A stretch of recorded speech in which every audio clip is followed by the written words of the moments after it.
wonderful people, and welcome back to my YouTube channel, English Made Easy with Divya. Today, we're going to study a very simple topic, which many of us get confused with.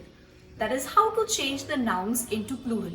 First of all, we need to understand that the nouns that can be changed into plural are only the common nouns and not proper nouns. So when we talk about the rules for changing into plural, there are different rules that we can keep in mind. So the first and the simplest of all is by adding s to the noun. So when we have to change any noun into plural, we just have to add an s to it. A simple example can be table, which changes to tables, or let's say a chair, which changes to chairs. Now the next thing that we have to remember is rule number 2. Whenever we are changing any noun that ends in s, sh, ch, x, o or z, in such case we add es to change that noun into plural. So to give you a simple example, let's say fox. So fox changes to foxes, or let's say box changes to boxes, or branch changes to branches, class changes to classes, and so on. When we talk about the third rule, for nouns ending in y, so whenever there is a noun that ends in y, that y is replaced by I and we add es to it. So to give you a simple example, it can be family, which changes to families, or let's say puppy, which changes to puppies, or chili, which changes to chilies, just by replacing I with I and adding es to it. The next rule that we need to remember is for nouns ending in f or fe. So whenever we find a noun ending in f or fe, that f or fe is replaced by v. So you replace it with v and add es to it. So to give you a simple example, it can be wife, which changes to wives, knife, which changes to knives, leaf, which changes to leaves, and so on and so forth. The next is very simple again. Now there are many nouns that end in is. So in such cases, that is is replaced by es. So to give you a simple example, it can be crisis. These are certain nouns which we often make mistake in. We feel crisis is used in a similar manner, in singular as well as plural, but that's not correct. Or let's take the word diagnosis. So for nouns ending in is, that is is replaced by es to change it into plural.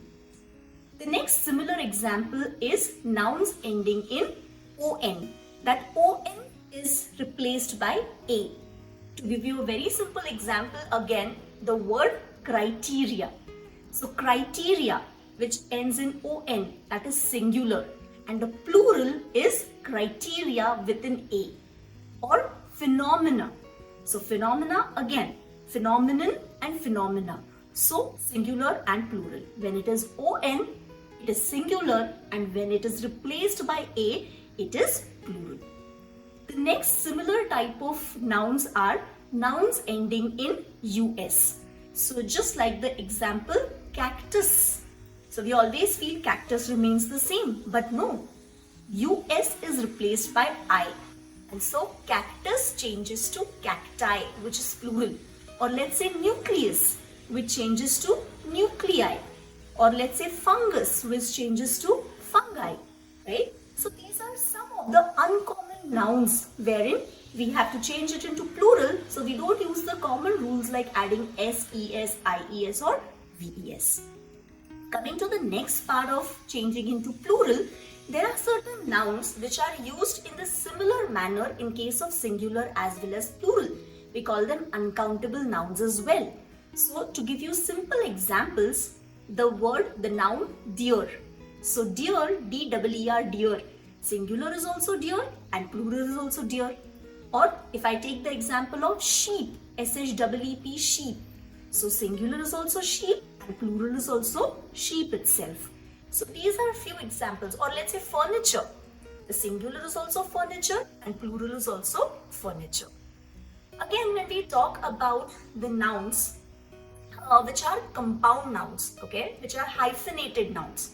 So giving you the example of mother-in-law, father-in-law, brother-in-law, or let's say stepson, commander-in-chief. So these are all your hyphenated nouns or compound nouns. So whenever we have to change these nouns into plural, we have to add s to the principal or the main noun, the common noun here.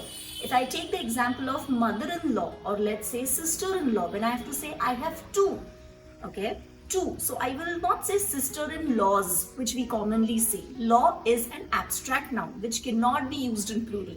So I will always say I have two sisters-in-law, mothers-in-law. If my husband has a cousin, an aunt or anybody, so it will be mothers-in-law, correct? So brothers-in-law. We use in-laws in case of apostrophe s to show possession, like I visited my in-laws place for dinner last night. So these are the simple examples and the rules that will really help you to change the nouns into plural. So stay tuned for my upcoming video. I hope this was informative and you really enjoyed learning. So till the next video, keep learning, keep growing, keep shining, and don't forget to subscribe my YouTube channel for more upcoming videos. Till then, bye and see you.